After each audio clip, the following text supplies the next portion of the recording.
In front of me is Honor 400 Pro, and today I would like to show you how you can turn on or off simple mode.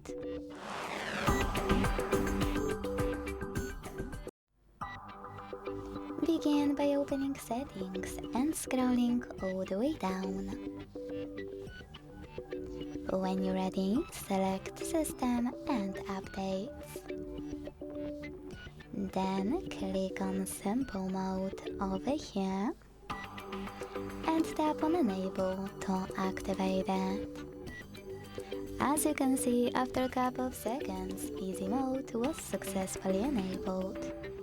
If you wish to disable it, go into Settings again. This time scroll down, hit Exit Simple Mode at the bottom, and wait. Thanks so much for watching. If you enjoyed this video, don't forget to leave a like, comment, and subscribe. Bye!